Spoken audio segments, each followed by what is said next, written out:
Bon les amis, j'espère que vous allez bien. Donc la deuxième journée de la Coupe du Monde a déjà commencé avec le match Tchéquie contre Afrique du Sud, le groupe A. Donc voilà, vous voulez savoir qu'est-ce qui s'est passé pendant la première journée, la cérémonie d'ouverture, vous êtes sur le bon compte. Donc abonnez-vous, restez jusqu'à la fin pour bien être informé, republiez si vous voulez, mettez en favori et commentez. Donc déjà, la cérémonie a commencé au Mexique et franchement, pour moi, c'était l'une des plus belles cérémonies jamais vues. Voilà, avec des hélicos qui survolent le drapeau mexicain. Non, franchement, avec Dai Dai de Shakira. Franchement, c'était l'une des meilleures, si je ne me trompe pas, du Qatar, de la Russie, etc. C'est l'une des meilleures. Suite à cela, il y avait le match Mexique-Afrique du Sud. Donc, je vous ai capturé quelques images amusantes. Pardon. Et ce supporter africain, je ne sais pas si c'est une statue ou un mec, mais c'est trop bien fait. Donc, le Mexique, lors du premier match, a battu l'Afrique du Sud. Donc, ce match est parti en cacahuète. Vraiment, à toute dernière minute, je crois, à 20 minutes de la fin, il y a eu 3 cartons rouges pour 2 buts mexicains. Non, franchement, c'était une pépite ce match. Ainsi que le deuxième match du groupe A, donc Corée du Sud contre la Tchéquie. Donc le classement actuellement, comme la Tchéquie gagne contre l'Afrique du Sud pour la deuxième journée, c'est le Mexique avec 3 points, Corée du Sud avec 3 points, la Tchéquie avec du coup 3 points et l'Afrique du Sud avec 0 points. On passe au groupe B. Le Canada qui est entré en jeu face à la Bosnie et qui a fait le premier match nul de l'histoire de la Coupe du Monde 2026. Avec en prime un VG Dream en feu lors de la Coupe du Monde au Canada. Donc, les deux autres pays dans le groupe B, c'est le Qatar et la Suisse qui ont accroché un match nul. Enfin, le Qatar a marqué à la dernière minute.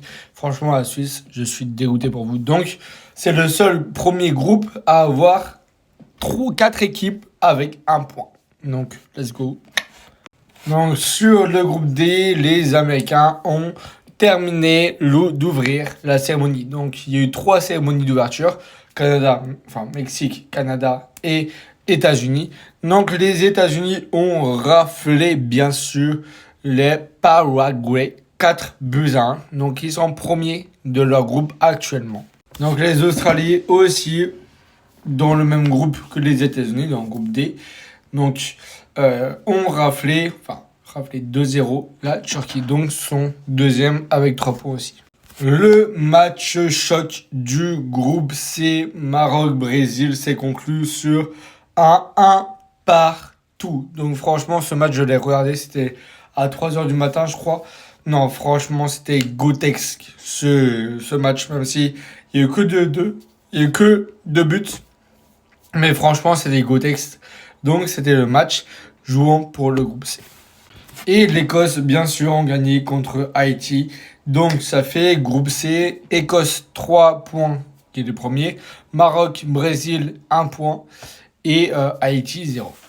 Pour le groupe E, entre l'Allemagne, la Côte d'Ivoire, l'Équateur et le Curaçao, l'Allemagne ont fait exprès de se faire égaliser par le Curaçao pour faire la même que face au Brésil, donc 7 buts à 1, donc franchement incroyable. Et ensuite, on a la Côte d'Ivoire qui va gagner contre l'Équateur. Donc franchement, c'était quasiment tous les matchs de la première journée de la Coupe du Monde étaient à la dernière minute. C'est un truc de fou. Ensuite, le deuxième gros score après l'Allemagne et après les États-Unis, donc ça fait 3 scores. La Suède qui vient abattre la Tunisie. Ils sont dans le groupe F, donc 5 buts à 1, et Guillaume Quirez en prime. Le Japon, équipe pas totalement surprise, mais moi qui m'a surpris, ont accroché un nul face aux Pays-Bas, ce qui fait dans le groupe F, donc Suède première avec 3 points, Japon, Pays-Bas, deuxième, troisième avec 1 point, et Tunisie 0 point, et dernier.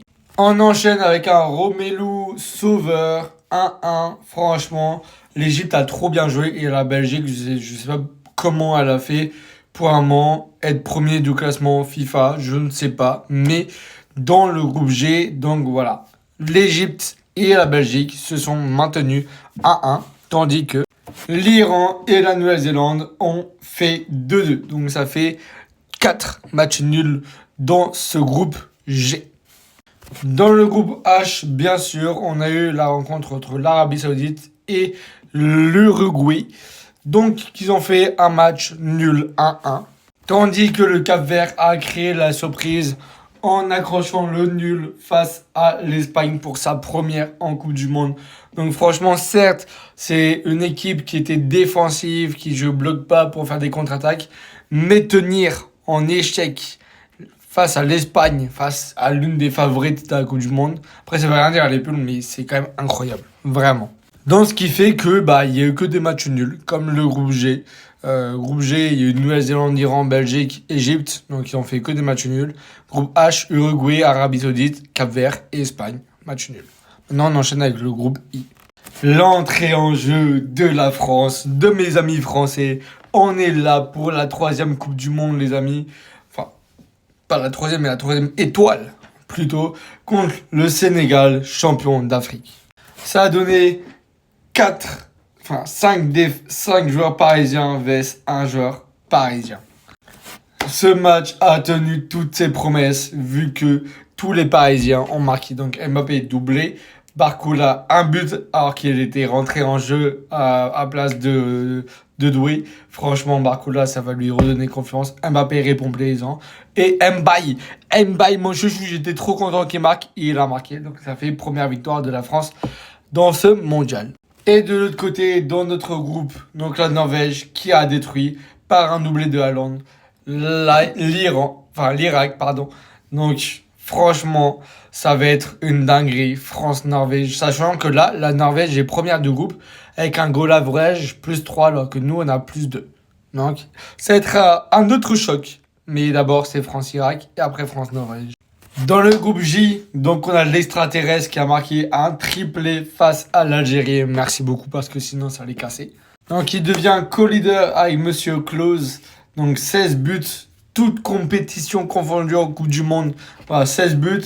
Mbappé est 4e avec 14 buts. C'est pas fini sa première journée. Donc dans le même temps, dans le même groupe que l'Argentine, l'Autriche a imposé face à la Jordanie 3 buts à 1. Donc pareil, l'Argentine est première, Autriche deuxième, avec la différence de buts, Jordanie et l'Algérie ensuite. Donc on enchaîne avec le groupe K entre la Colombie, la Congo, la République du Congo et Portugal et l'Ouzbékistan, désolé. Donc le Congo, aussi première entrée de son histoire dans la Coupe du Monde, a tenu en échec le Portugal de Neves et pas de Ronaldo. Lâchez-moi, lâchez descendez du train Ronaldo. Ronaldo, il est nul, il est pourrave. Même si c'est une légende, je le respecte. Mais sur ce match-là, il a rien fait. Donc ensuite, sur ce match, la Colombie a détruit largement l'Ouzbékistan. Voilà. Donc, ce qui fait que la Colombie est première, le Congo deuxième, le Portugal troisième et l'Ouzbékistan dernier du coup. Et on passe au dernier groupe. Le match entre la Croatie et l'Angleterre était l'un des plus beaux matchs du monde. De cette Coupe du Monde pour le moment parce que ils se sont tenus longtemps, mais les Anglais ont fini par construire et par attaquer. Donc ça fait 4 buts à 2 pour les Anglais face à la Croatie. Mais bravo, franchement bravo. Donc Kane répond, Mbappé répond, Messi répond, Haaland répond, Ronaldo ne répond pas. Et le Ghana a gagné contre le Paname. Donc ce qui fait que Angleterre premier, Ghana deuxième, Paname troisième et Croatie dernier. Donc voilà. Donc l'Afrique qui fait une très très bonne prestation. Je vous laisse screen ça si vous voulez. Mais c'est vrai que l'Afrique fait une très très belle présente Coupe du Monde en tout cas. Donc voilà, n'hésitez pas, cette vidéo est longue certes, mais voilà, j'ai tout récapitulé pendant cette première journée, qu'est-ce qu'il fallait savoir, etc. On se retrouve, là, la deuxième journée a déjà commencé avec Tchéquie vs Afrique du Sud. Mais on se retrouve pour la fin de la deuxième journée pour récapituler. Let's go. Allez les Bleus, allez à la Coupe du Monde.